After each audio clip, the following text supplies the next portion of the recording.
Master Gardeners, I'm in Santa's workshop at the Harford County Ag Center, and we're making some Christmas ornaments that I think you can do at home. You don't even have to be an artist to make beautiful garland. So come on over, I'm going to show you how you begin. This is artificial garland, but you can purchase the cheapest garland in the world, and you can attach fresh greens to it, spice it up, and you'll never know that it's artificial garland or roping. So here it is to begin with. Here's my finished product, and I'm going to show you how to do this. Look at this beauty. You wouldn't even know these are the two of the same pieces, would you? Pretty amazing. So let me show you. What I did is go outside this morning and do some collecting here on our ag property.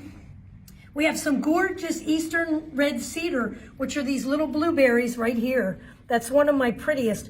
But really the texture of this white pine is one of the best things to incorporate in, because you've got to get a diversity of textures when you're making yourself a garland or a wreath. And then in the pile here, I've got plain old Norway spruce, which is this. And I've got southern magnolia, which maybe you have a friend who has a yard with one of these in. All you need is maybe 10 pieces of this, depending on how long your garland is.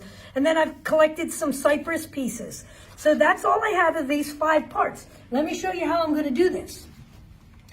I took my purchased artificial garland and I've laid all the little stems out. As you can see, in the horticulture world, we call this 2-ranked.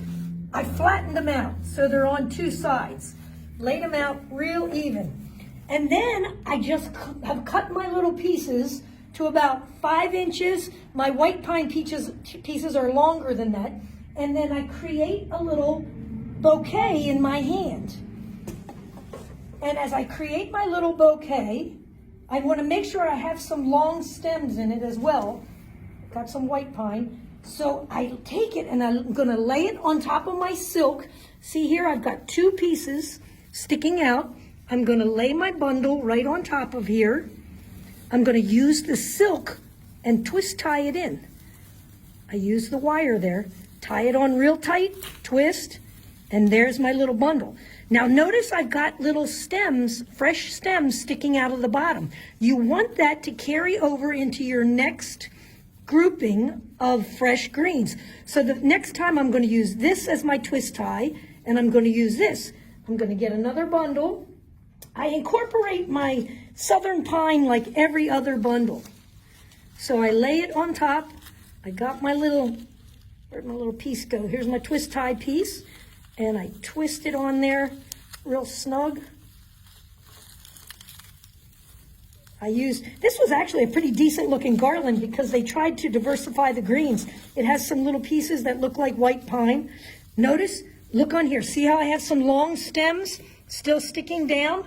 So then I'm going to design another little handful.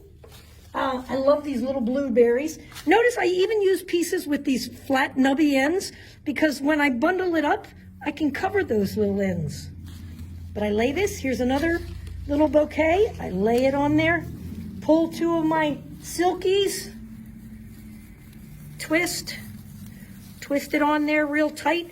And the key to keeping it so they don't fall out is you have to have these stems that stick down below, and you're going to let them carry over into the next bundle. And then voila, you end up with this amazingly beautiful garland. I'm telling you, Master Gardeners, you can do this by yourself. It's not complicated. Give it a try.